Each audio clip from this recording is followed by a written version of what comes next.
Welcome et bienvenue to the launch of the Sango project by the Central African Republic. My name is Alexei Jordanov and I have the honor of being your host today. The Central African Republic is in the heart of the African continent, but it's also in the heart of a transformational process which is set to give opportunities to not only its citizens and governments, but to the rest of the world. An environment where the financial system is changing, there is a need to be open, freely accessible to everyone. And this is why the Central African Republic adopted Bitcoin in 2022, followed suit after the Sango project. And this is why we are here today.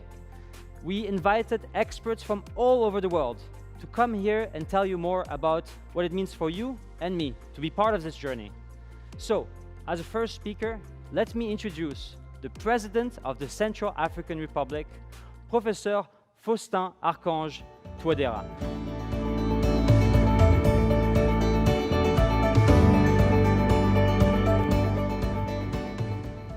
Bienvenue, Monsieur le Président. Merci. Je viens d'un beau pays, la République centrafricaine, qui émerge laborieusement, mais de manière déterminée, d'une longue et sanglante succession de crises, dont la plus atroce a été celle de 2012. Durant toute ma vie professionnelle et politique, j'ai toujours voulu laisser quelque chose de précieux en héritage aux générations futures. Ce rêve m'a poussé à devenir, et naturellement par vocation, un enseignant, afin d'éduquer la jeune génération. Dès le début de ma carrière en enseignant, le même idéal m'a poussé à me perfectionner, à devenir meilleur, afin de pouvoir changer des destinées. J'ai changé d'abord mon propre destin, lorsque j'avais décidé de me dédier à l'étude des mathématiques et de poursuivre une carrière universitaire. Ma source d'inspiration était la parole du feu président Nelson Mandela, que je cite avec beaucoup de respect. L'éducation est le grand moteur du développement personnel. Grâce à l'éducation, une fille de paysan peut devenir médecin. Un fils de mineur peut devenir patron de mine. Un enfant d'ouvrier agricole peut devenir président d'une grande nation. Fin de citation. Ma vision, traduite en programme de société du gouvernement, est de bâtir un Centrafrique nouveau, fort, uni, prospère, privilégiant le dialogue, la justice, l'esprit de réconciliation nationale, et ouvert au monde. Pour cela, j'ai fait de l'éducation nationale l'un des axes prioritaires de mon action, car je demeure convaincu que l'avenir de la République centrafricaine est entre les mains de sa jeunesse. Ma vision est de former cette jeunesse pour qu'elle s'approprie les nouvelles technologies et aussi la cryptomonnaie, et bien d'autres moyens pour le développement de la République centrafricaine. J'ai eu du mal à me détacher du monde universitaire, en partie parce que j'enseigne encore, mais l'envie de changer des destinées m'a poussé vers la politique, où j'ai compris que mon rêve avait plus de chances de se concrétiser. Pour réaliser mon rêve, il fallait que j'avance, mais sur une nouvelle voie. Ma vision en tant que président de la République centrafricaine est intimement liée à l'héritage que je veux laisser aux générations futures. Chaque jour de mon existence est une nouvelle quête, un nouveau défi, une partie de la vision que j'ai de notre société, telle qu'elle sera dans quelques années, une projection dans laquelle les enfants d'aujourd'hui seront les citoyens de demain, les bâtisseurs d'un pays prospère. Pour le second mandat, je me suis engagé à faire de la République centrafricaine un pays uni, un pays pacifié, un pays qui bénéficie du développement. Maintenant que nous avons atteint la stabilité et la paix, nous deviendrons non seulement une nation prospère, mais aussi un point de repère sur la carte du monde. Et j'y crois fermement. Ensemble, nous tous qui désirons le bien de notre pays, voulons que le monde entier nous considère comme des visionnaires capables de serrer nos rangs et d'avoir ensemble les plus grands idéaux. Je lance un appel à tous ceux qui croient en la nécessité de saisir les opportunités, à l'avenir et à la beauté de leurs rêves, de se tenir à mes côtés. Pour un mathématicien, à moins que nous ne parlions de la liste des problèmes du prix du millénaire, il existe des solutions à tous les problèmes. Et je crois avoir trouvé la solution qui changera non seulement la République centrafricaine, mais aussi de nombreux autres pays qui aspirent aux mêmes rêves. Cette solution, c'est le Bitcoin et la cryptomonnaie. Les problèmes d'infrastructure sont probablement la plus grande épreuve que doivent affronter les pays africains. Parmi les principales causes, on pourrait citer des problèmes historiques liés au colonialisme, les guerres civiles, les territoires énormes et souvent difficiles d'accès, le manque des moyens financiers, un niveau d'éducation insuffisant des populations. Vous conviendrez que lorsque les éléments qui constituent la base matérielle et technique d'une société sont absents ou ne fonctionnent pas, il est évident que toutes les autres composantes de la vie normale sont perturbées. Dans la même catégorie des problèmes auxquels se confrontent les pays africains, nous pouvons également placer les services financiers presque inaccessibles à de nombreuses personnes sur notre continent, le deuxième du globe en ordre de grandeur et compte le plus grand nombre de pays, 54. Mais comment se rendre dans une banque, ouvrir un compte ou effectuer des transactions si on ne dispose pas d'un guichet, d'une agence bancaire ou de personnel qualifié pour effectuer les opérations financières? Des études indiquent qu'environ 57% de la population africaine n'est pas bancarisée, si l'on s'en réfère à la conférence économique africaine de 2021. La solution a été plus facile que prévu. Pourquoi pas un téléphone? Oui, cet appareil mobile qui est arrivé dans le coin le plus éloigné de la jungle ou sur les plus hautes montagnes. L'alternative à la banque traditionnelle est le smartphone, tout comme l'alternative à l'argent liquide et à la bureaucratie financière sont les crypto-monnaies. Et savez-vous que plus de la moitié des opérateurs mobiles du monde sont situés en Afrique subsaharienne? De manière presque incroyable, le sous-développement des infrastructures a fait de l'Afrique un vecteur parfait pour les crypto-monnaies. Cette monnaie numérique qui ne nécessite qu'un smartphone pour pouvoir accéder au réseau blockchain. Cette technologie est le vecteur qui permettra à l'Afrique de progresser vers une économie numérique unique. Quant aux citoyens, il sera gagnant à tous les niveaux. Il vivra dans un pays en plein essor économique, ce qui signifie création d'emplois, exploitation de ressources naturelles et prospérité.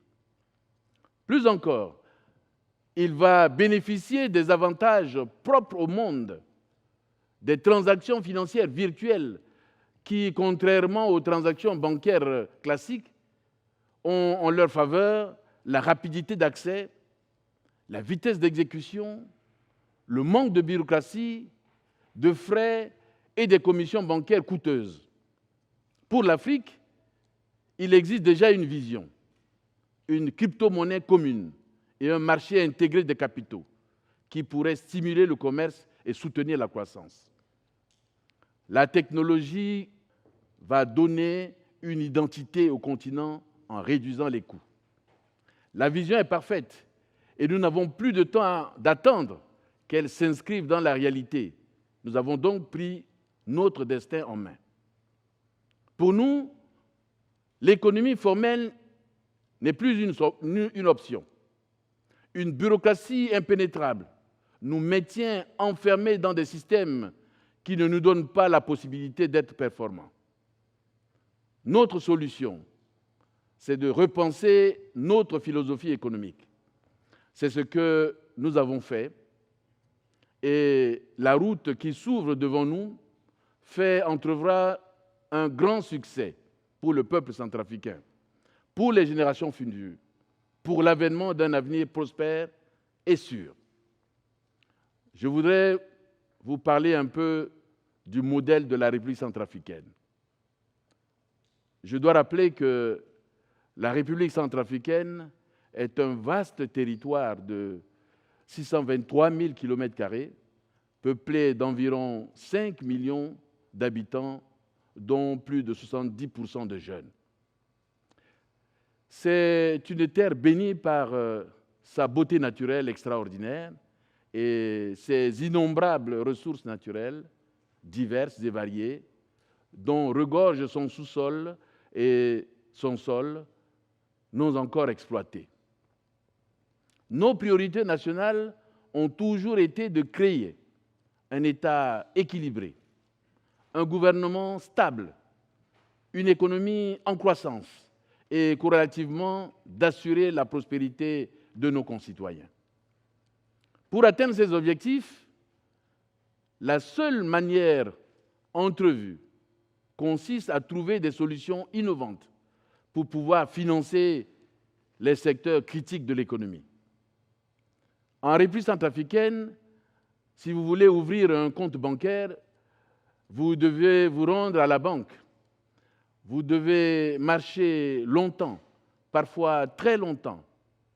Vous devez vous rendre à un guichet. Vous devez affronter des fonctionnaires. Imaginez qu'avec ce que nous proposons, tout peut se faire à distance, sans avoir à se déplacer. Les cryptomonnaies, fonctionnant entièrement en se basant sur la blockchain, tous les frais de transaction sont automatiquement exclus, ce qui aidera les gens à augmenter leur rendement et à investir sans frais supplémentaires. La crypto-monnaie permet aux personnes les plus pauvres de réaliser des investissements sur lesquels elles ont un contrôle.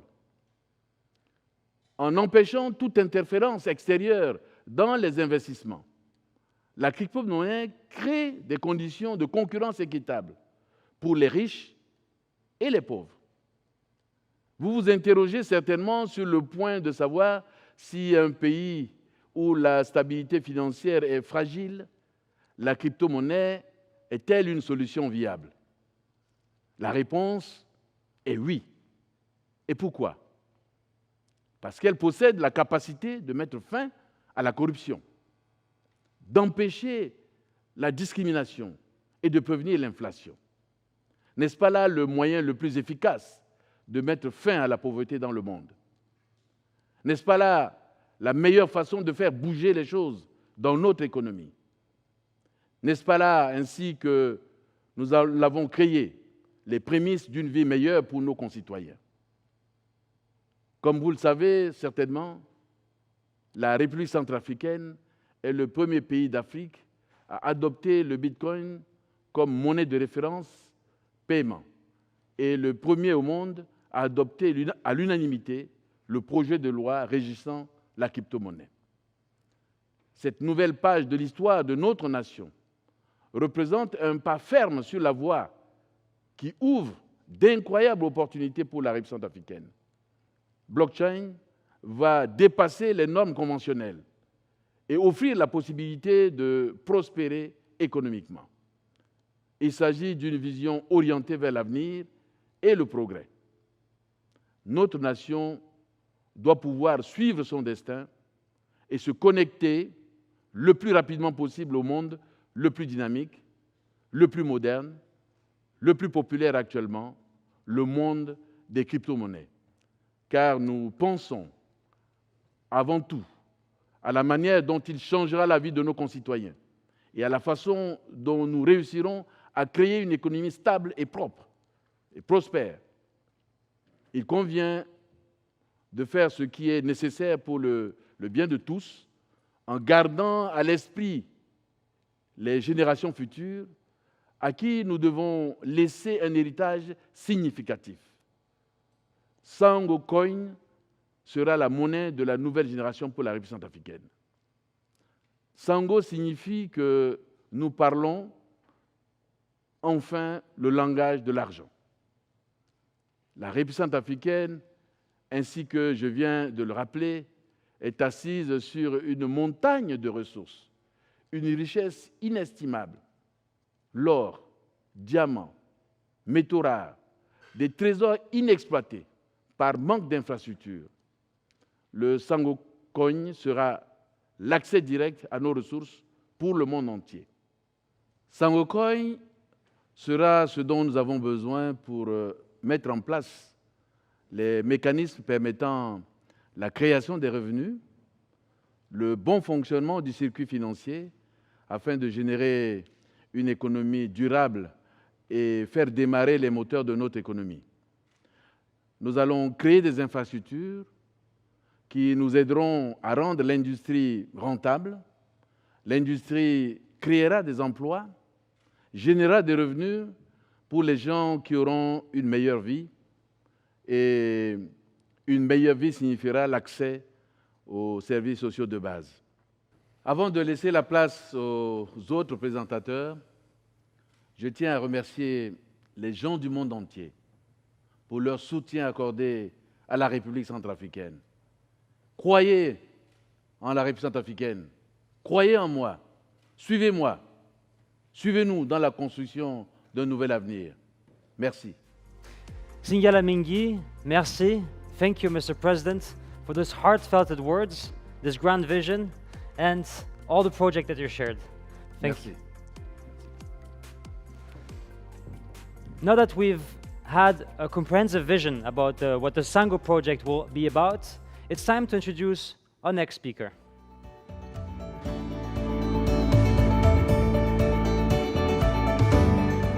Let me introduce Vince Meens, a Dutch man, a bold man with bold global ambitions and visions. He gathered decades of experience as an entrepreneur, as a technologist, but also as a change maker, working with government, corporation, and educational institutions in the Netherlands, empowering technology innovation communities. But he also built businesses that have millions of users. I know Vince since a couple of years, and I can tell you, he's a force for good, with genuine interest to make a positive impact on many, many different people. So today we're gonna take a leap, not from here, but straight from the metaverse. I have the pleasure and honor to introduce Vince Meens, straight from the metaverse.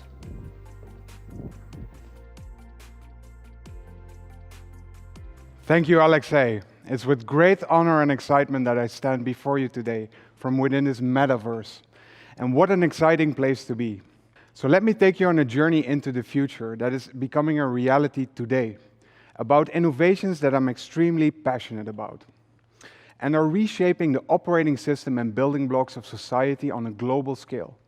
The Central African Republic is now taking center stage to lead this revolution by example, with the launch of the Sango project and alliance, creating the first digital-first, blockchain-backed crypto economy, with financial inclusion as the main driver, that I'm going to introduce to you in just a sec.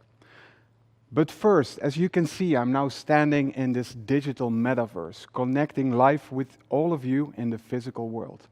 Technology nowadays empowers us to throw off our physical forms and travel great distances in the blink of an eye, to connect and unite with people all over the world. And what's so beautiful about this metaverse is that it gives us a blank canvas to reimagine how we feel the world should be and experience it before we actually manifest it in the physical world. As futuristic as this once seemed, this is now gradually becoming an accessible reality to all of us. Nowadays, all you need is a smartphone and an internet connection. not just to observe passively or play with these new technologies, but also to participate and create great things together on an unprecedented scale, to create a better, a fairer, and a more inclusive world for all of us. Remember when you were a child, watching futuristic movies? I was personally always fascinated by the technologies I saw in these movies, and where it might take us as humanity once we actually have those. I also very vividly remember the empowering experience of browsing the internet for the very first time, when I was able to connect with communities all over the world, to share all kinds of things and feel involved, and to learn, and later on in life to also do business in that way. With all the advancements in technology like the internet and mobile apps, and things like Bitcoin and blockchain and the metaverse, all culminating together, with what we have at our disposal right now, we are reaching a point in history where you as an individual, instead of passively accepting the world you've been given, you can now explore the unprecedented power you have to actually change it in an active way. Through my own ventures all over the world, both private and public, I've seen the impact these new technologies make in setting things in motion, give access and inclusion to all in a democratizing way, and unleash the potential within all of us. The Sango project and alliance is about empowering people within the Central African Republic and digitally all over the world to co-create the blueprint and the infrastructure of how a country can embrace the future and do everything they do digital first, transparent by default, and open to all, focusing all the energy on how the world is going to be in the future instead of holding on to a world that was, with rules created by others. It's time to actually change the game, creating a digital-first, blockchain-backed crypto economy with financial inclusion as the main driver. That's the world I want to live in. Inspired by the legacy of Bitcoin, blockchain, and the metaverse, the Central African Republic is gradually implementing a long-term vision to give innovators all the right conditions to make this a reality for all of us, and make the Central African Republic the first legal crypto hub in Africa, recognized by a country's parliament, that welcomes businesses and attracts global crypto enthusiasts. This ambition actually reminds me of amazing transformations like Dubai, where in the 90s it was mostly sand. But once people dared to convert their ambitious dreams into reality, it turned into a thriving hub for the world. The next transformation, however, will not only be starting on grains of sand, but will be boosted with the power of bytes of data and pixels in the 3D worlds called the metaverse. This vision is for a thriving crypto hub in the heart of Africa, about uniting both the physical and the digital world through a global community. The roadmap to achieve this is actually based on three main pillars. The first pillar is, of course, that you need the right legal framework to actually make this happen. And while this initiative only started very recently, they already took very decisive action. On April 21st, they kicked off this movement, making Bitcoin the legal tender and reference currency for the country. And it's actually the first in Africa and the second in the world after El Salvador. And I strongly believe that a lot of other countries will follow their example. The second step will be that they create a crypto economic zone, with a crypto island at the heart that I will tell you about a bit later. This crypto economic zone will provide the right tax conditions with 0% income tax and 0% corporate tax for innovation to happen. On top of that, you will have a digital identity and ownership infrastructure that is fully recognized by all government entities, which allows us to actually innovate one step further and offer e-residency, which provides a digital residency in the country, whereby the population of the Central African Republic will be complemented with people all over the world contributing to their economy and development. The next step will be actual remote citizenship, where if you stake assets within the economy, you will be granted citizenship to the Central African Republic. The next step will actually be the online business incorporation and management for any venture you want to launch from the Central African Republic with all the favorable circumstances. Once this is in place, we will start launching crowdfunding infrastructure for infrastructure that impacts the lives of many through public and private partnerships, democratizing investment opportunities for great developments for the country. This will be powered in the background by fractional tokenization frameworks to actually make it possible to own a tiny piece of land or a fraction of it, and not only of land, but also of digital assets in the metaverse. So for example, a digital piece of land. But this is not only digital, it will be backed by the actual natural resources that are in the country. So it will be backed by actual value that is going to be unlocked in the future. The second pillar is that just like the Central African Republic is the heart of Africa, there needs to be a heart of this digital new ecosystem. And the heart of that will be the app, the Sango app. The foundation is very similar to a modern-day crypto wallet, except there will be an added layer of an interface to interface with the government in a purely digital way. On top of that, there will be an educational flow where people can learn about these new technologies and get used to the opportunities that they can create once they start adopting them and using them. On top of that, you will have an identity infrastructure, purely digital, with the strongest emphasis on protecting the privacy of every user. That will allow you to digitally sign and verify actions or documents to do any kind of legal transaction. On top of that, you will be able to have all kinds of ownership within this app. So you can have currencies in this app, so traditional currencies or digital currencies. You will have access to NFTs, so ownership of things in the metaverse. And you can have, for example, the title deed of a piece of land. Next up will be the introduction of international payments for this app. So you can either get foreign capital into the country, or you can distribute the prosperity that arises from these developments back to the global community. Followed by that will be a new kind of voting, where every citizen will get a voice to shape their own future. This will, of course, lead naturally to a decentralized autonomous organizations and all kinds of new governance structures. And finally, it will be followed up by the actual metaverse, which I will show you in a bit. So how does this work in the background? This needs to be backed by a certain technology. This whole project is actually building upon the legacy of Bitcoin, which has now proven to be an incredibly secure and decentralized network of exchanging value in the world. People see it as a digital form of gold. And actually, the funny thing about Bitcoin is that the highest penetration rate of people using Bitcoin to transact value peer-to-peer is actually in Africa. So this is the perfect place to support this project. And on top of that great solid foundation, we actually add the Sango ecosystem. And to balance this ecosystem between the idealism of the digital world, like tokens and the metaverse, and the realities of the physical world, like pieces of land or natural resources, there is a need for different kind of consensus mechanism, which requires cross-institutional cooperation and enforcement to be effective. Therefore, we believe that the best approach is actually proof of convention, by democratically elected institutions, such as the presidency, the parliament, and the ministers. The third layer, once all this digital infrastructure is in place, is of course to start manifesting in the physical world. So for the physical infrastructure, at the heart of Africa's leading crypto hub will actually be Crypto Island, surrounded by Crypto City. These places start off as a metaverse representation of a real physical existing island and a to-be-developed extension of Bangui, the Central African Republic's capital.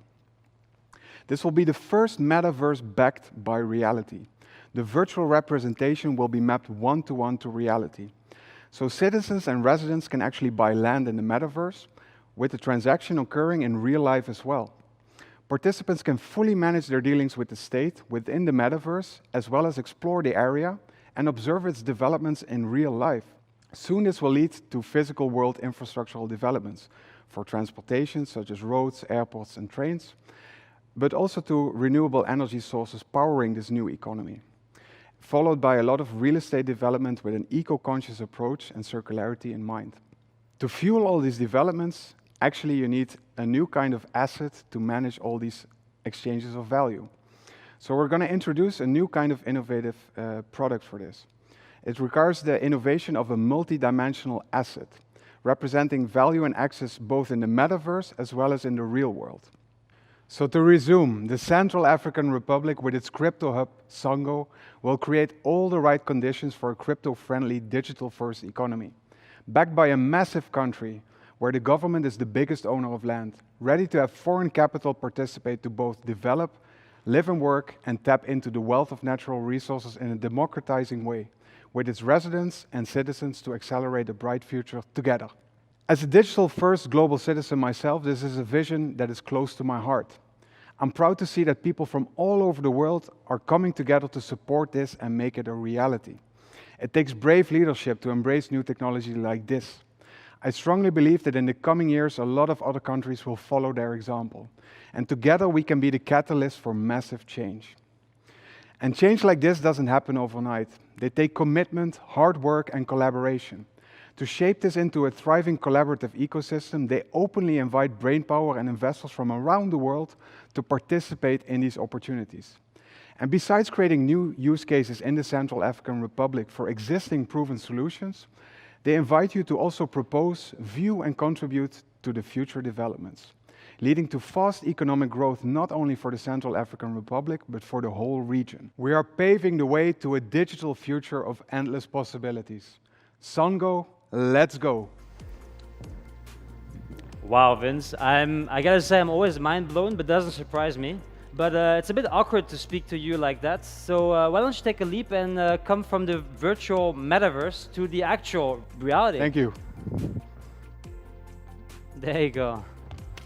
It's good to be back. It feels better, huh? Yes. Yeah. So tell me, Vince, how does it feel to just go through the matrix, hack the matrix? It's something I could only dream of as a child, what I saw in the movies, and now it's become an accessible reality to all of us. So I'm very excited about this. Could start reality bending service. Absolutely. Awesome. All Thanks. right. Thank you. Keep up the good work. Yes. And our next speaker is Yannick Dols.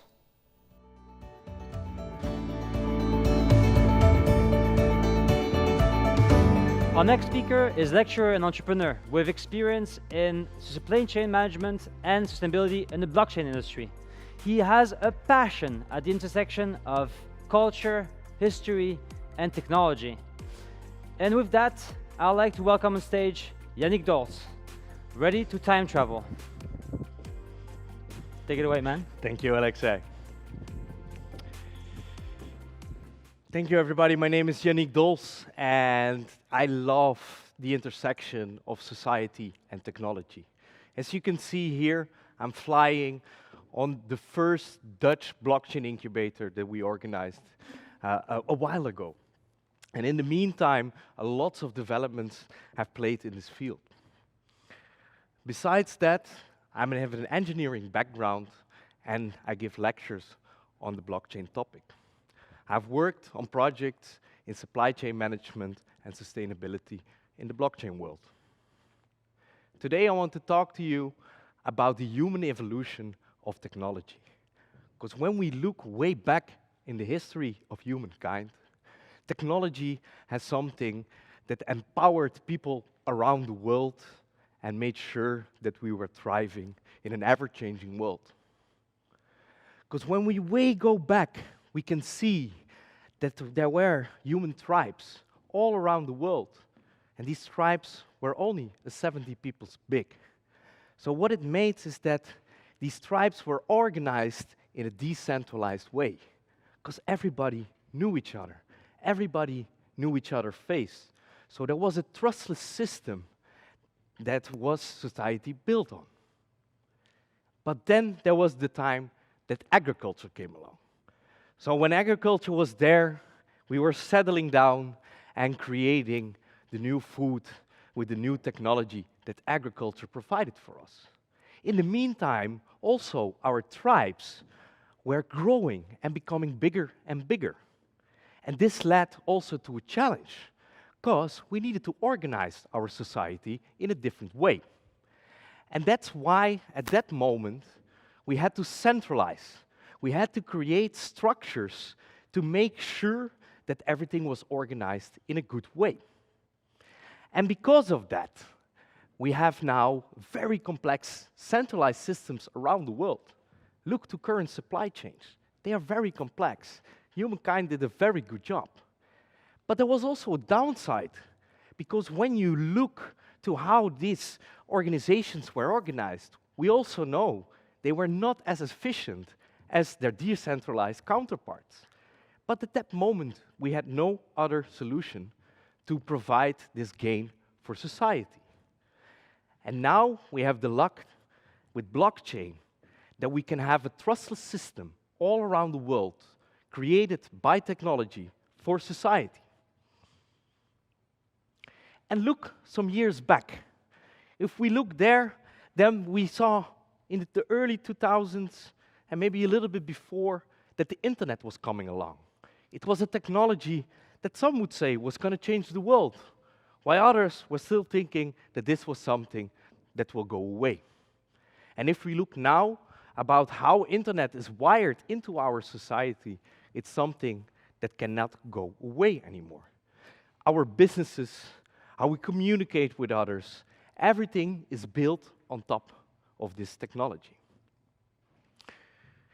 So as we can also see in this video that I want to show, is that the internet in 1995 was completely different perceived by most. And this is the same where blockchain is currently in. But you know, I think about this, and what about this internet thing? Do you know anything about that? Sure. What the hell is that exactly? Well, it's become a place where people are publishing information. Right. So everybody can have their own homepage. Companies are there. The latest information. It's wild what's going on. You can send electronic mail to people. It is the big new thing. Yeah, but you know, it's easy to criticize something you don't fully understand, which is my position here. Go ahead. But I can remember a couple of months ago, there was like a big breakthrough announcement that on the internet or on some computer deal, they were going to broadcast a baseball game. You could listen to a baseball game on your computer. And I just thought to myself, does radio ring a bell? You know what I mean? There's a difference. There is a difference. It's not a huge difference. What is the difference? But you can listen to the baseball game whenever you want. All right. Too. Oh, I see. So it's stored in one of your memory deals, Exactly. and then you can come That's back the a year RAM later. thing you talked about earlier. Yeah. Do tape recorders ring a bell?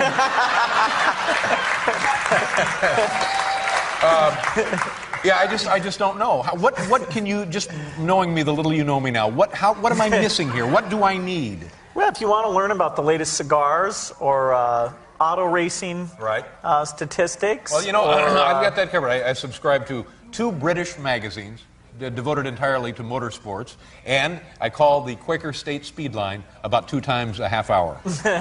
So now, would the computer give me more than I'm getting that way? Oh, you can find other people who have the same unusual interests you do,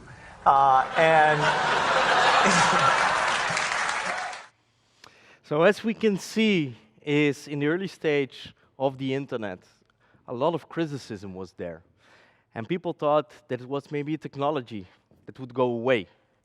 But if we look back to how internet impacted our lives, our businesses, and how the way we communicate with people all around the world, we know it is here to stay. And if you compare also the internet to the human body, it's like the blood vessels and the nerve system that completely connects our whole body.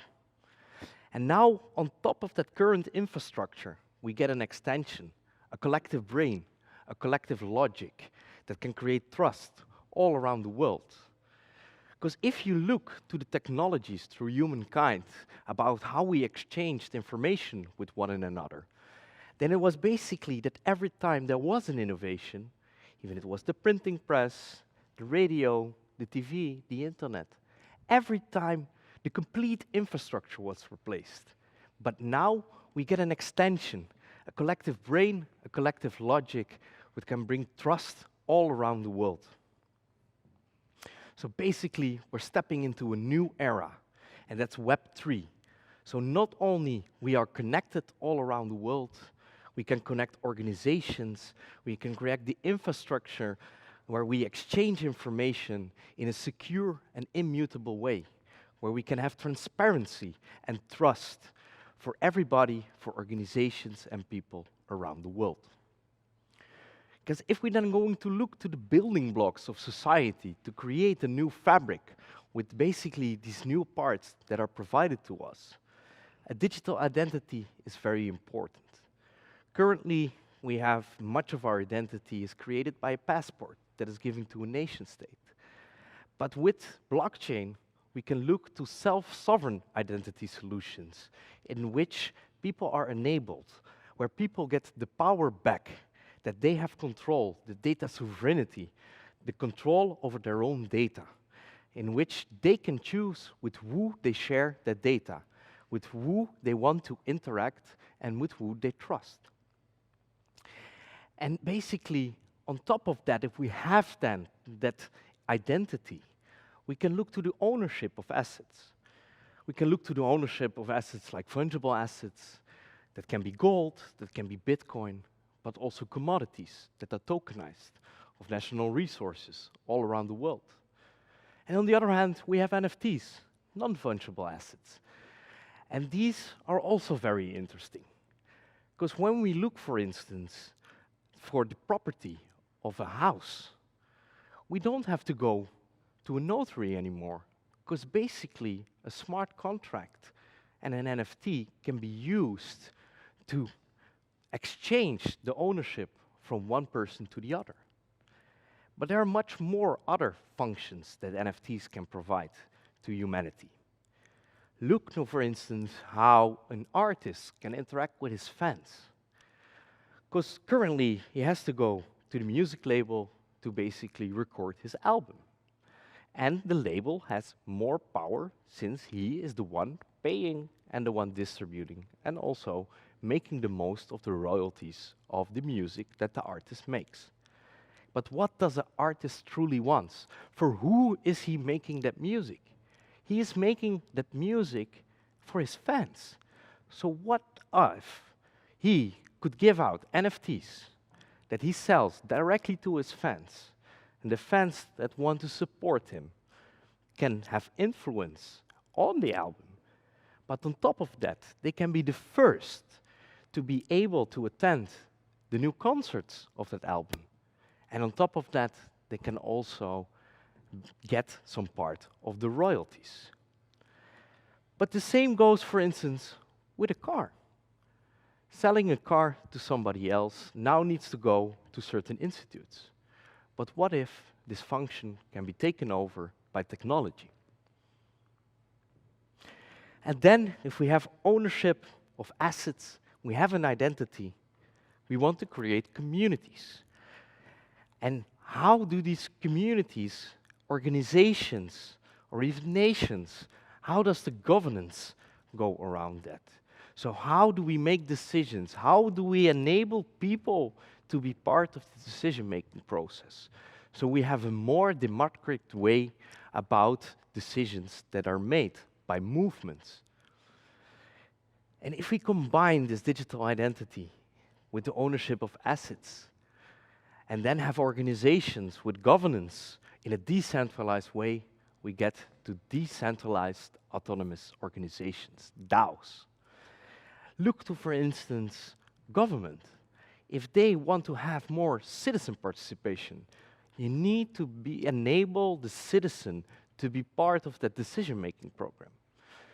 If we look, for instance, that somebody that lives in a certain city or even in a certain neighborhood has much better idea about what is needed to guide this neighborhood, so let him be part of that decision-making, empower him. Besides that, we have a lot of communities with the same interests, with the same ideas or ideologies. And these people also need a way that they can come together and be part of a community worldwide, so that we can have a decision-making process in a democratic way, enabled by technology. And this is what DAOs can provide, to basically empower people around the world in different types of communities, organizations, or even a country. And then if we look to the financial institutions that we currently have, we have a very centralized system where banks have basically licensed to provide financial products. And the license is something you not easily get, and that is for a reason. On top of that, you have is that the financial products they create are big, not optimized, and are not, for everybody, easy to understand. So now with blockchain, we have DeFi, a decentralized financial system. And what it basically creates is to look to the financial system and to take out all the small financial processes and replace them with technology, to replace them with a smart contract in which you can interact with, where you and everybody is able to interact with this smart contract. And basically, every small financial process we can see like a Lego block. So with all these different Lego blocks of different financial processes, we can create our own financial products all together. And everybody can interact with it. So everybody has access to the same financial means. And then, if we continue, the next step in Web 3, of course, will be the metaverse. It will be a virtual world where we can interact with each other all around the world, where basically, if I want to meet up with my community, which is governed by a DAO, where I have my own assets, where I can interact with my digital identity, I can enter with that identity into the metaverse and interact with communities and people. But also I can have access to products, services all around the world. I can have the ownership of parts of the metaverse. I can come together, like in an office, and sign on the blockchain a financial product with an investment bank, for instance. But also, I want to explore, for instance, the Central African Republic, and I enter that world to see the digital twin, the digital version of the country, in a very easy way from all around the world. On top of that, there are some other interesting things within the blockchain world. Because when we look to these new building blocks that we have as an operating system for society, we can also look about how we want to incentivize certain behavior that we want to see in the world. For instance, currently we are gathering so much data. More people are walking around with a Fitbit and collecting health data. It could be, for instance, that if you choose to, by yourself, that if you want to provide that health data to, for instance, a health insurance company about your steps that you take every day, that if I, for instance, take 6,000 steps a day, that I can then get a reduction on the cost of my health insurance. So we can look to other ways of paying for certain services, for certain products. But on the other hand, we can also look with these incentives to other sides. For instance, to dynamic prices.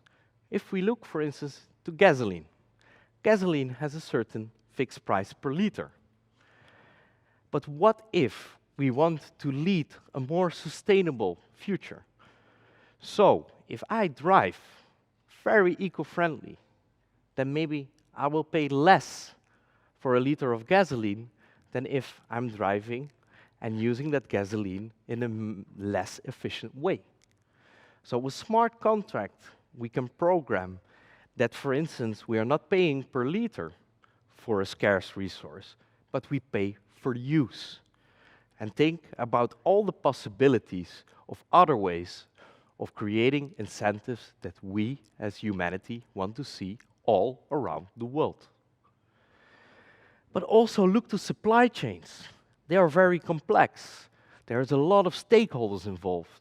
There is a lot of quality control about tests, about documents, about import, export, invoices, and so on that are being sent. And currently, all these companies operate within a data silo. What if we can create a system where we can see in a much more transparent way about how a product gets created? Then, every time when we know the real story behind the product, we, when we buy it, can choose if that is what we want to see in the world. And then we give an option to everybody around the world to vote with every right, every buy, what we want to see in the world. And also look about other parts of business. When we look, businesses are much more moving forward to not focus only on financial profits, but also think about the sustainability and about the world that we live. So what if we have a more accountability, for instance, for carbon production, or other ways that we can create a system where sustainability is at its core. And every time when we choose about the future of our society. But also look about how energy is provided. In a lot of ways, we have like a one price for the energy. We get it from the central net. And this is everything but efficient. So with blockchain, we can create smart grids. So we can even start it peer-to-peer, where I have a solar panel, my neighbor has a turbine, and we all generate sustainable energy. And this is being tokenized and being sold on an open market via the blockchain. Combine that with smart batteries, we get a fluctuating price, but a much more optimal, organized way of how we use the resources that we generate. So a real paradigm shift is happening, because these are only just some examples, but blockchain can basically disrupt and create a paradigm shift around the world, can create a new operating system where we as humanity can decide about how this operating system should look like. Because besides blockchain, we have a lot of other technologies that are currently being developed. And with blockchain and all the others, we can enable all the people around the world to be part of the movement, and everybody should be able to have a say about how the new fabric of society should look like. I want to thank you all, and I want to let you all to think about what opportunities are we now tapping into, how we can enable with people all around the world, and especially now at the heart of Africa with the Central African Republic. How do we empower everybody? How do we want to see the future of the whole world? It starts small, but it becomes big, and in the end, the whole world should be enabled. Thank you. Amazing, Yannick. Thank you for this very educative overview. I hope that this helps putting things into perspective. Thank you. Now that we have had a great overview about the evolution of technology, we can move on to the next topic.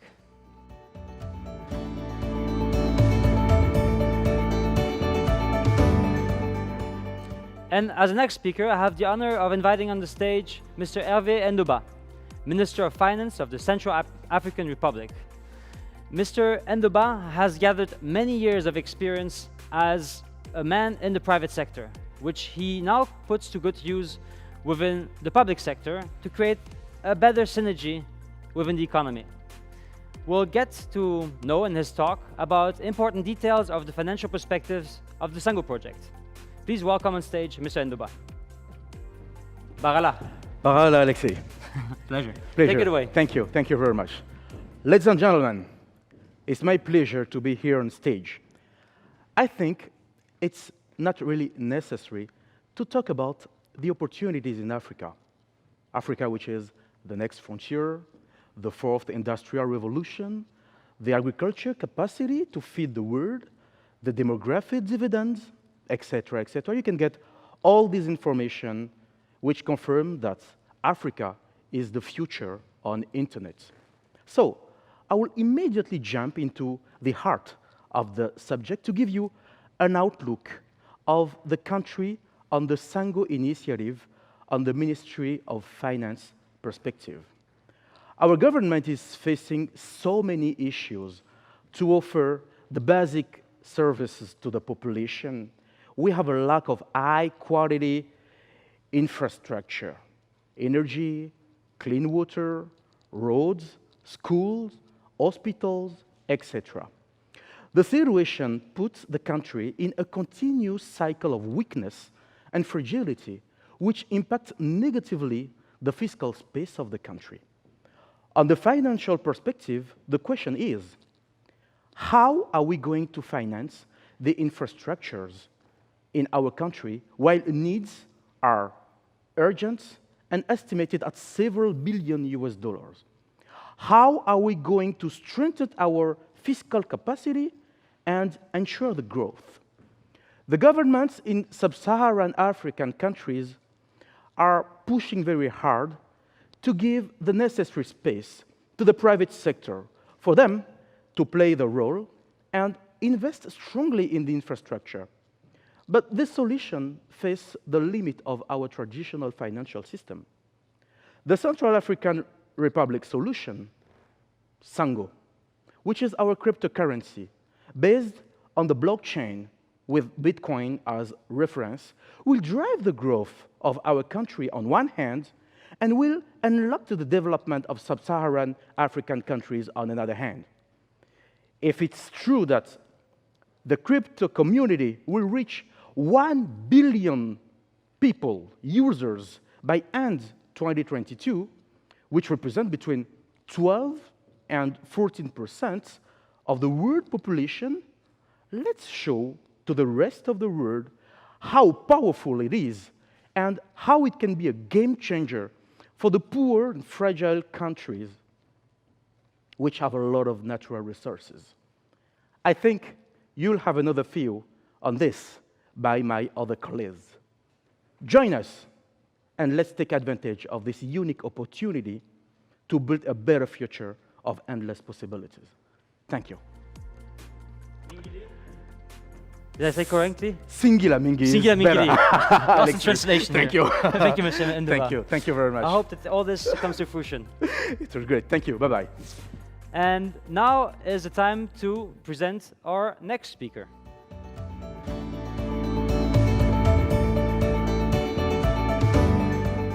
And now, as our next speaker, we have the pleasure to invite on stage Rufin Benan Beltougou. He's the Minister of Natural Resources and Mining, who will give us an overview about the investment opportunities that we can have in the Central African Republic. Please welcome on stage Mr. Beltougou. Minister, Barala, Barala Mingi. the stage is Bonjour. yours. Mesdames et messieurs, bonjour. J'aimerais vous parler du potentiel minier centrafricain. Potentiel minier qui offre des opportunités d'investissement inouïes pour tout investisseur. La République centrafricaine est un pays situé au cœur de l'Afrique. Elle couvre une superficie de 623 000 km². Disposant d'un vaste ensemble géologique qui couvre pratiquement 32 substances minérales, contenant 470 indices de minerais, la RCA est un pays à très forte potentialité minière. Nous trouvons l'or, le diamant et plusieurs autres minerais qui sont malheureusement inexploités, faute de ressources. Le projet Sango facilitera la tokenisation des ressources de la République centrafricaine pour les investisseurs du monde entier. Certaines de ces ressources ont été évaluées, éprouvées, tandis que d'autres n'ont pas été évaluées. Elles méritent une attention particulière en termes d'opportunités d'investissement. Les plus importants, je voudrais les citer, l'or, le fer, le diamant, le calcaire, le lithium, le cobalt et le rhodium. L'or, principal minerai ayant été évalué dans le cadre de plusieurs études, s'étend sur un gîte primaire appelé roche verte et également sur un gîte alluvionnaire. L'ensemble de ces gisements a fait l'objet d'études qui ont mis en valeur plus de 300 tonnes sur les 2 gîtes et de 2000 tonnes évaluées pratiquement à 60 milliards de dollars. Le diamant, principale ressource exploitée par les artisans miniers, s'établit à plus de 57 millions de carats, dont 29 à l'ouest du pays, 29 millions à l'ouest du pays et 27 millions à l'est, pour une valeur de 285 milliards de dollars. Le fer est également reparti sur 2 importants sites, celui de Topa et celui de Bourgoin. Les 2 sites ont fait également l'objet d'études qui ont évalué à plus de 2,2 milliards de tonnes prouvées et 150 milliards de tonnes estimées. Le calcaire également est reparti sur 2 sites, à Bobassa et le site de Fatima qui est à Bangui. Celui de Bobassa, après étude, a mis en exergue plus de 262 millions de tonnes et celui de Fatima, 680 millions de tonnes. Le graphite a fait l'objet également d'une exploration sommaire qui a mis en exergue plus de 300 tonnes et une estimation a également été faite pour plus de 2000 tonnes de réserves.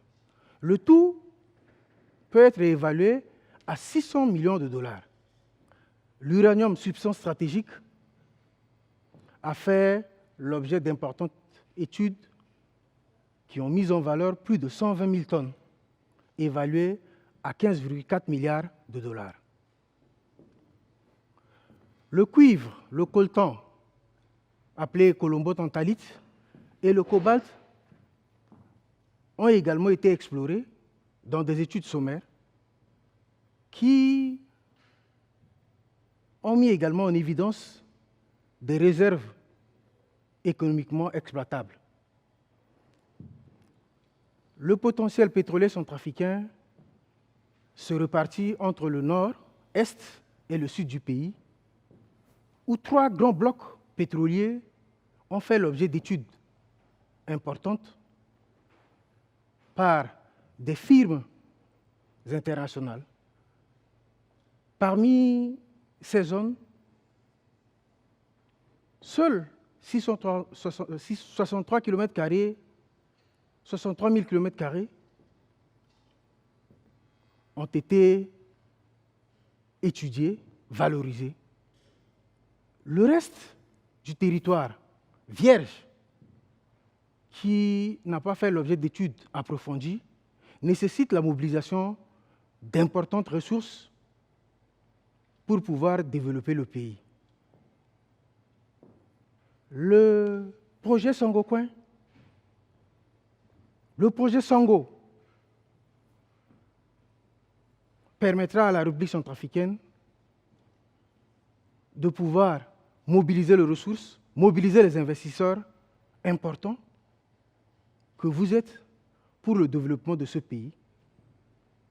C'est une opportunité unique et inouïe qui s'offre au pays pour son développement. Je vous remercie. Merci. Thank you. Singila Mingi, merci. Now that we have had a great overview about investment opportunities of the Central African Republic, it's time to move on to the next topic.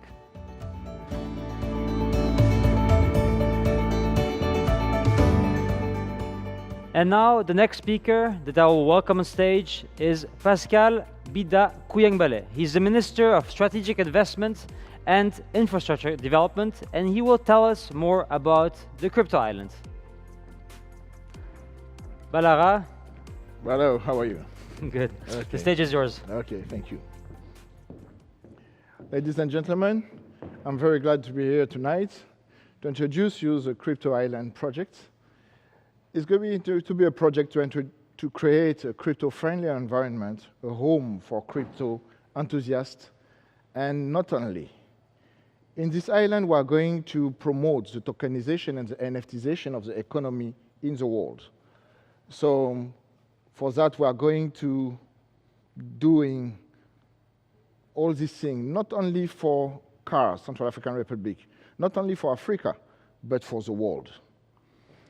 This revolution is going to take place, in fact, in the crypto island, in the heart of Africa, in the middle of the river and of Ubangi, in the equatorial area, a green paradise to attract crypto business, a safe and full tax-free environment. So that means for all crypto transactions going to benefit to the system of tax-free, full tax-free in Central African Republic on the crypto island. For this to happen, we are working very hard on a solid legal framework which is going to be a pillar of security for building the crypto ecosystem. A crypto hub based on the crypto island is going to help developing all crypto activities. This crypto island is going to be a green city for the development of these different crypto activities with a futurist infrastructure, futurist and green buildings, futurist and green offices, apartments, hospitals, schools, hotel, golf clubs, sport area, and other amenities. This crypto island is going to be the place to be for dreamers who's ready to realize their dream. The place to be to invent and shape the future.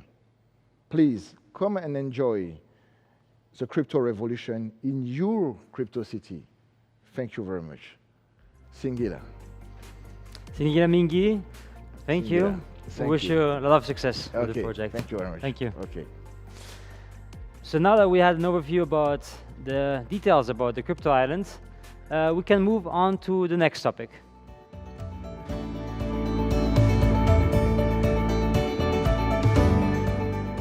As the next speaker, we have the honor to welcome on stage Justin Gourna-Jacot. He is the Minister of Digital Economy and Telecommunications, and he will share with us the whole process of digitalization within Central African Republic. Balara, Minister, pleasure to meet you. The stage is yours. Okay. Dans le plan de relèvement et de consolidation de la paix en République centrafricaine, le gouvernement prévoit d'atteindre une croissance forte et inclusive au profit du développement. Cet objectif ne saurait être atteint sans la mise en place d'un environnement favorable au développement du secteur financier, répondant tant aux besoins de la profession de ce secteur qu'à l'ensemble des acteurs économiques. Conformément à la vision politique du président de la République, chef de l'État, le professeur Faustin-Archange Touadéra, qui, dans sa profession de foi, voudrait faire du secteur de l'économie numérique l'un des piliers du développement de la République centrafricaine.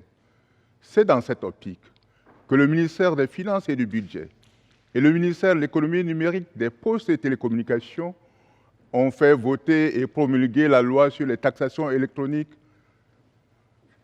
le 11 janvier 2022 et la loi sur la cryptomonnaie le 22 avril 2022. À ce jour, les travaux sur les textes d'application sont suffisamment avancés afin de réglementer et de faciliter l'installation des acteurs de l'écosystème dans un environnement favorable à leurs activités. Le plan national de Centrafrique Digital 2025 traduit la volonté nationale de franchir un premier palier afin de hisser progressivement au niveau des États modernes et prospères. Le projet de mise en œuvre de ce plan est d'une importance vitale pour la République centrafricaine. En effet, l'objectif poursuivi est de contribuer à l'attractivité de notre territoire, de la relance de notre économie via les initiatives et l'engagement continu, du ministère chargé de l'économie numérique, des postes et télécommunications depuis sa conception à la mise en œuvre des différents projets. À travers cet exposé, je voudrais présenter les multiples opportunités qu'offre notre pays, la République centrafricaine, aux investisseurs que vous êtes, afin de venir investir chez nous, dans un climat économique favorable, reposant sur un partenariat gagnant-gagnant. À cet effet, le gouvernement, à travers le département que je dirige, prendra toutes les dispositions nécessaires afin de faciliter votre intégration dans le circuit économique de notre pays. Pour cela, quelques actions ont été déjà menées allant dans le sens de faciliter l'intégration en plus du cadre réglementaire déjà établi. Bientôt s'en suivra l'opérationnalisation de l'interconnexion backbone Internet basée sur la fibre optique. Ce serait la première étape pour obtenir une couverture Internet 5G nationale à haut débit et facilitée par cette interconnexion dorsale d'Internet. Extension de la couverture via les opérateurs de réseau centralisés ou décentralisés. La transformation digitale de l'administration tend à devenir une réalité en République centrafricaine. Parfois, il y a un avantage de commencer par le bas. Par cela, vous permet de construire sur la base des dernières technologies et principes. Permettre l'accès aux systèmes financiers sur mobile est déjà une tendance en Afrique et il y a encore de la place pour se développer. En outre, le secteur de télécommunications présente également des opportunités qui peuvent intéresser les investisseurs car le pays dispose d'un taux de pénétration de la téléphonie mobile encore très faible, estimé à ce jour à environ 36% par rapport à un taux moyen de 82% sur le continent.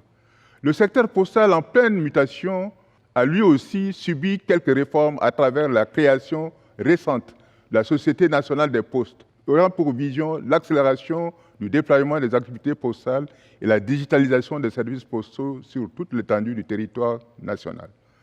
Avec 2 opérateurs, c'est aussi un secteur qui pourrait intéresser à l'avenir y investir, car le pays dispose d'un vaste territoire permettant de développer un grand réseau de distribution.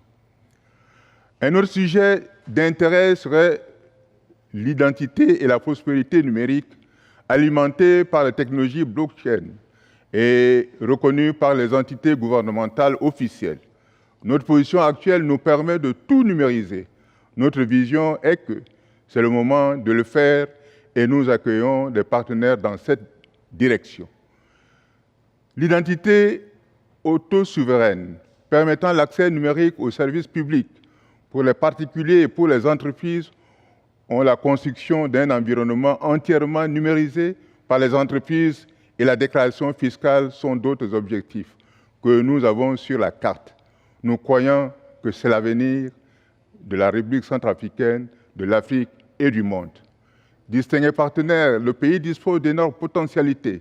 C'est pourquoi nous comptons sur le développement et le maillage de ces infrastructures afin de couvrir l'ensemble du territoire national au moyen d'un dispositif de technologie comme, entre autres, la solution satellitaire compte tenu de l'immensité du territoire afin de faciliter le développement de toutes les régions du pays de manière non discriminatoire et jeter définitivement les bases du développement durable soutenu par la cohésion sociale.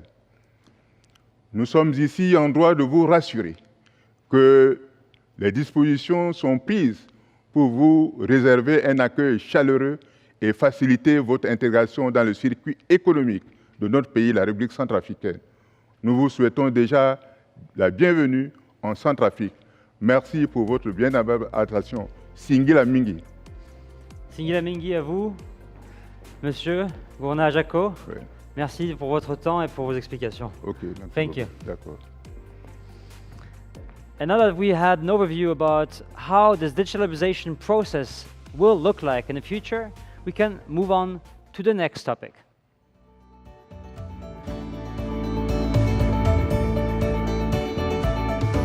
At last, but not least, as a cherry on top of the cake, we have the honor to welcome on stage Jan Scheler. He has been active in the blockchain industry since the last 8 years and has also founded 2 blockchain ventures. He's also the board member of the Blockchain Netherlands Foundation. and also is the digital leader at the World Economic Forum. In this talk, we learn about the opportunities of Web3 for governments. Welcome, Jan. Thank you. Take it away. Thanks so much. Trust has always been one of the cornerstones of society. It maintains relationships. It lets companies grow and flourish. And it's the cement of collaboration between individuals, governments, and companies. It makes that we really want to be part of something, that we really want to give our talent and put in the time and effort, and always do that little bit of extra more. But according to Confucius, without trust, we cannot stand. Society nowadays, unfortunately, is facing a huge trust inertia. Can technology overcome this huge problem? My name is Jan Schelen. In the past years, I had the pleasure of organizing over 50 TED events on a global scale, from Amsterdam to the United Nations in New York and Baghdad, Iraq. And after that, I found 2 blockchain ventures, and am, as already mentioned, head of the board of the Blockchain Netherlands Foundation and digital leader at the World Economic Forum. Now, one of the things that is grinding my gears is trust. Trust in the world. And when we look to the most respected barometer of trust, the Edelman Trust Barometer, we see that all sectors and societal actors, from media to governments, from corporates to healthcare, trust is declining. And it's declining fast. And it all has to do with this VUCA world in which we're living in, this volatile, uncertain, complex, and ambiguity world. Life is becoming so much more complex. It's hard to make a living, it's harder to have fun, and it's harder to understand. But this is causing massive problems worldwide in different societies. Societies that are now becoming much more polarized, populistic, and distrusted. The societal contracts that governments have with their inhabitants is becoming so much harder to fulfill by the day. And fortunately, technology is here to give the helping hand. Blockchain technology has since day one been named the trust machine, because the technology is consisting of several building blocks that have proven themselves to bring trust back in different aspects of society. Now, it all started with this peer-to-peer cash system, Bitcoin, that was found at the heydays of the financial crisis, bringing back trust in one of the most comprehensive systems in the world. A system that is fully based on trust, but lacked all of it.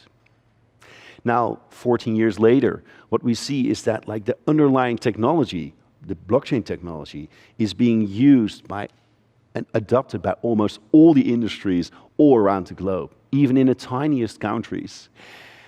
But it evolved from the toy from the nerds to this new trust machine for society. The technology itself has evolved at an incredible pace. And what we see now are like these new, unforeseen possibilities. And most of them are still really new developments also being introduced on a regular basis. The following 5 key developments are, in my perspective, so extremely interesting for governments to have a look at. Let me start with crypto money. And why money? Well, because of the writer Yuval Harari is mentioning it so nicely. Money is the most universal and most efficient system of mutual trust ever devised. But, according to Henry Ford, it's better that people just don't understand this financial system. Because if they did, there will be a revolution before tomorrow morning. In my perspective, we can't explain why in such a tech-laden world there are still over 2 billion people without access to a financial infrastructure. A financial infrastructure that is, according to all the research reports by the World Bank, by the Bill and Melinda Gates Foundation, by McKinsey, the basic foundation for developing a country. Something that so many countries are looking forward to. In my perspective, you also cannot explain why it's still so expensive to be poor, right? I mean, the people that need the money the most pay up to 20% to send money to their families. And therefore, I'm really excited about countries that are now circumventing the traditional financial system that has not been in favor for them in the past years. And then now they start using this new technology to make it their own system more inclusive. And I think a great example can be found in the Philippines, where before only 11% of the inhabitants had access to a financial infrastructure. And now, with this crypto app, this new application, finally all the inhabitants of the Philippines have access to a new financial system, and this app has become the biggest bank of the country. Governments all over the world, over 90%, are already working on central bank digital currencies. And the two that are already active in development countries are showing incredible results with regards to efficiency, safety, and most important, inclusivity. Now, the second development where I'm really excited about is self-sovereign identity, giving consumers back the control about their own identity. And not just giving back control, but also giving them an identity. Because still over 1 billion people worldwide lack a formal official identity, preventing them from things like voting, getting a loan, or getting official work. Besides that, we see on a global scale the massive identity frauds taking place. We see the big tech companies misusing the identities right now. And therefore, it's really great to see in, for example, development countries now using self-sovereign identity, for example, by the United Nations, helping over hundreds of thousands of refugees with an own digital identity. Great example here, refugees from Syria, their health data is being stored on the blockchain, and just with a glimpse of their eye, with an eye scan, they get the most up-to-date health record or their digital identity presented. And in supermarkets, there is no physical money anymore. Also here, they can blink with their eye, identify themselves, and pay with their digital wallet. Now, also here, we see some incredible projects also on a more global scale. Like in India, the Aadhaar project, the biggest project by far, comprising over 1 billion digital identities. And also in Africa, South Africa, where Yoma was launched. Verbal digital identities, credentialing for the masses. Now, we see tons of projects enhancing lives of humans because, well, of course, the better security of this digital identity. And not just the security, also here because, according to the World Bank, it's predicted that the use of online identities could unlock the economic value equivalent of 6% of the GDP in emerging countries. Now, the third really exciting development that is taking place is tokenization.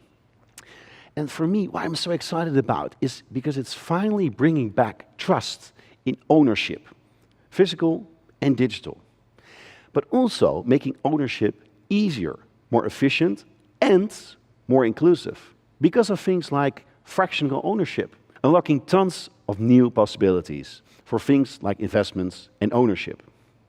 Now, these developments are already taking place for years. We see it in the traditional arts, we see it in property, we see it in stocks, lately also with digital content named NFTs, kickstarted a completely new tokenization revolution for industries like the music industry, and in my perspective, also giving the first killer app of blockchain.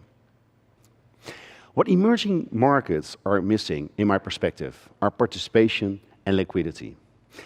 And this is essential, because essential in a successful major market is more movements of assets.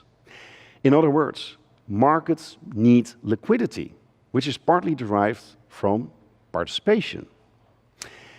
Tokenization could make this financial industry in development countries so much more accessible, cheaper, faster, and easier to run, thereby also possibly unlocking trillions of dollars in currently illiquid assets, and of course, vastly increasing the volumes of trading in these assets. Now, my colleagues at the World Economic Forum therefore predicted that in the upcoming years, around 10% of global GDP will probably be tokenized. The fourth trend, what I'm really excited about, is decentralized data.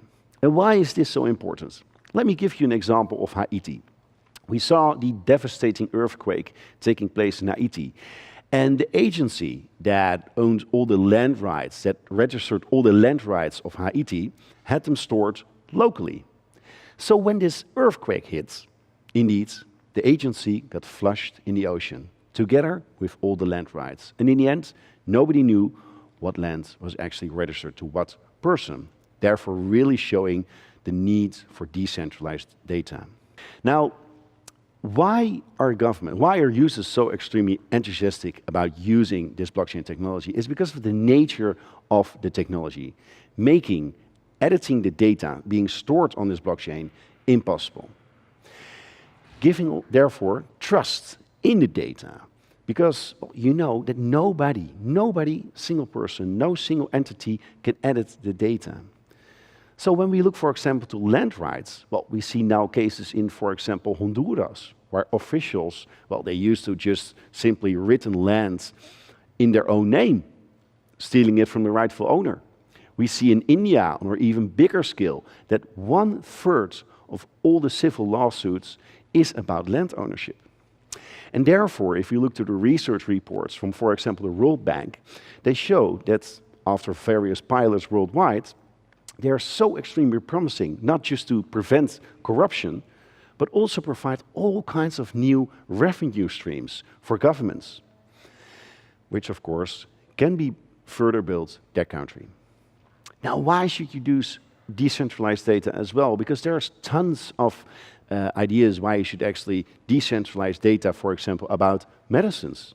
On the global scale, 500,000 people still die on an annual basis because of fake medicines, most of them in Africa.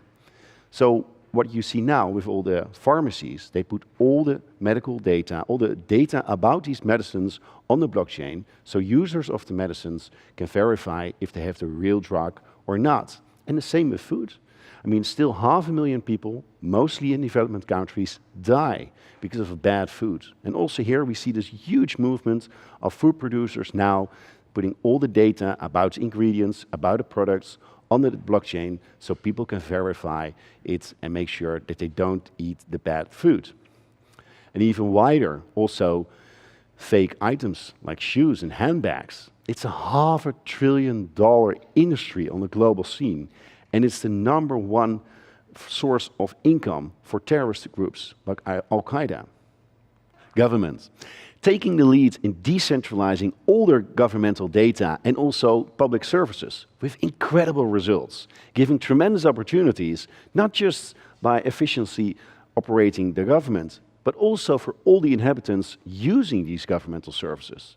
And what we see in the results are that from the 3,000 services that have been put online, 99% are now available online, saving 3 million hours on an annual basis. It only takes 3 hours to set up a business in Estonia. And combined with the fact that they have this e-residency, Estonia has now more startups per person than in Silicon Valley. Another great example is the government of Dubai, where because they decentralized the data, they're now saving on an annual basis so much money that they can build another Burj Tower every year with the savings. The last trend that I'm really excited about is the metaverse. And the metaverse is already existing in my perspective because of the gaming industry. The gaming industry being as big as both the music and the movie industry combined when you look to turnover. It has over 3 billion active users on the global scale. And in my perspective, it is one of the predecessors of the metaverse. Now, in the past years, we saw, of course, this rapid speed in digital transition of our society. Everything from dating to having a workout, from going to work, going to church, everything is taking place. And if we look now to the numbers, like the amount of time we spend on a daily basis online, right now it's around 1/3 of the 24 hours on a daily basis. And in a few years' time, people expect that it's over 50%. Therefore, Bill Gates is already expecting, if you look a little bit further to the possibilities of the metaverse, that this metaverse, this virtual economy, could be as big, maybe even bigger than the current physical economy. Now, if dogs are like their owners, the metaverse is like their country. For governments, in my perspective, the opportunities are falling into 3 categories. One of them is using digital twins to remedy issues. The second is bringing a set of services to residents. And the third is to enhance the touristic destination for prospective and current tourists. Now, give some great examples. Let me start with China, where several cities already built an identical virtual twin of their city for example, police organizations that can look at where, for example, accidents are happening or potential threats. But if we look even to American cities, we see that they will achieve a 280 billion cost saving by using these digital twins to increase things like efficiency in energy, transportation, and infrastructure. Now we see all kinds of other initiatives where governments are now putting services like embassies, like even entire ministries in Saudi Arabia in the metaverse. Because the possibilities are endless for all the administrative services regarding the economy. From culture and tourism, education, civil complaints, you name it. Seoul even hopes to host a metaverse-based festival, attracting virtual tourists worldwide, and let residents meet virtually with avatars of, yes, real public officials. Now, what we see now is also that already tens of thousands of people are already joining a metaverse holiday, so they can check out the country before they actually go. Also, some incredible opportunities are here for countries that want to show themselves to the world and attract more tourists. Now, to close down, what we see is even when the crypto markets are not going in the upside direction, we see still massive investments taking place by companies, really respective companies like Binance, like Andreessen Horowitz, and also with the great resignation of young people leaving traditional firms like financial firms, like multinationals, to work for Web3 startups, believing they can finally make an impact. We are at the forefront of a new era where the positive change can be driven by technology. But we need thought leaders that dare to take the first step, planting the first seeds to grow, flourishing, paving the path for the developments to come. One of the things where I'm the most excited about when it comes to the Sango project is the tokenization of assets. Finally, democratizing investments, making it, for example, possible for fractional investments, and thereby making it also easier for capital and investments in a fractional way. These developments, they usually happen gradually and then suddenly. We've seen that with so many new technologies popping up. Usually it happens really slow, and then at once it goes really fast. And usually I compare it with the first iPhone. Who could have seen that with the first iPhone, we would be on this iPhone for 4 hours in a day. We would navigate with Google Maps, listen to music on Spotify, do our banking in the banking apps. Now, with all the exciting developments, I mean, also in the Central African Republic, we're just getting started. And I'm so excited for this Sango initiative to take place. And I really want to congratulate the country for daring to taking all these quantum leaps. Thank you for your attention. Thank you, Jan, and thank you for this amazing presentation. I think you resumed it all, and it was the last puzzle of this event. Thanks for your time. Thanks so much. So now we are coming to an end of this launch event of the Sango project. And I would like to thank you, the viewer, for actually being with us on this journey and learning about all these developments, all this exciting future that the Central African Republic is undergoing. If you like to have more information about what you've seen, find it on the website. And if you're really interested and you feel that you could be part of this journey, also check out the website and be part of the waiting list. I'm thanking you. I'm your host, Alexei Jordanov.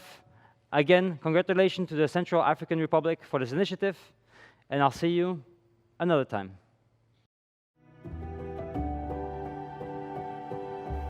L'avenir de la République centrafricaine est entre la main de sa jeunesse. Et notre vision, c'est de former cette jeunesse pour qu'elle s'approprie les nouvelles technologies et aussi la cryptomonnaie et bien d'autres moyens pour le développement de la République centrafricaine. President Touadéra came from a very humble beginning, having been born to a driver and farmer at Bangui in 1957. He attended the University of Bangui and the University of Abidjan. He went on to get 2 doctorate degrees. By the will of the people, Faustin Touadéra was elected twice as president. Now, he brings the crypto revolution in his country, building a crypto city on an island in the capital of Bangui. This crypto city is going to be implemented on an island, the crypto island. It's going to be a free tax zone, but also a nice place to enjoy the crypto revolution. The crypto president wants to open this crypto city to the world. That's the vision. L'approche assez du pont là qui lie tout ça là, il faut quand même aménager un port pour ceux qui vont remonter le fleuve. Aujourd'hui, on voit que la crypto-monnaie, les monnaies virtuelles apportent des ressources pour un certain nombre de pays et permettent de capter des ressources. C'est ce qui nous manque pour le développement de notre pays. Vous savez, sur l'ensemble du territoire, on a de grandes quantités d'or. Pratiquement sur l'ensemble du territoire, il y a du diamant, du fer, du cuivre, du coltan, du lithium, du cobalt et bien d'autres minerais stratégiques qui sont aujourd'hui connus et identifiés. Bitcoin, c'est l'or digital. Mais notre idée, c'est de faire la liaison entre l'or digital et les ressources et nos grands projets de développement. Ça, c'est une somme. Et le produit par un scalaire. Bon, alors donc lambda FDX qui va être donc lambda FDX. Je compte vraiment faire la nutrition parce que ça a depuis toujours été mon ambition. Je veux vraiment être dans ce domaine-là afin d'aider la population. J'aime bien donner de l'eau potable à la population. J'aimerais diriger une université scientifique pour le meilleur développement de notre pays. Je continue à dispenser mes enseignements parce que je veux toujours former des jeunes pour la République centrafricaine. Et quand je suis en face de mes étudiants, j'apprends beaucoup aussi. À travers eux, on peut avoir les feedbacks. The Central African Republic has a lot to offer to eco-tourists and the lovers of the great outdoors. To preserve this nature for prosperity, the country nominated 9 vast sites to UNESCO's inventory of World Heritage Sites. He is the oldest gorilla, Makumba by his name. Scientists from around the world come here to see him. Here you will find 5 natural parks and 33 protected areas. A nation connected to its roots, a culture rooted in sustainability. Investing in building a real crypto city means also rebuilding the whole Central African Republic, building schools and infrastructure, building hope and purpose, building faith. You contribute to a history revolution in which both of us, you as an investor and we as a country, fulfill our greatest dreams. Building the crypto city with us, you build light in the eyes of pure people, and you gate the chance once and forever to change the history and the news of Central Africa. La cryptomonnaie est révolutionnaire. Elle va démocratiser la démocratie. En fait, elle va donner le pouvoir au peuple pour participer vraiment au développement financier. Eux-mêmes vont... c'est un dispositif qui... on ne peut pas échapper aujourd'hui si on regarde l'avenir. Je dois, avec fierté aujourd'hui, vous annoncer que le Bitcoin, la loi, a été votée par le Parlement. C'est désormais une monnaie de référence. Et je pense que c'est un pari que nous avons gagné avec l'ensemble du peuple centrafricain à travers ses représentants. Mon rêve, c'est de voir un jour la République centrafricaine être parmi les pays qui attirent les autres citoyens du monde, où il fait bon vivre pour tous ceux qui s'y trouvent, et que le centrafricain puisse bien vivre sur son sol et vraiment y rêver. Be a part of a moment in history, the dream of a president, the rebuilding of Central African Republic.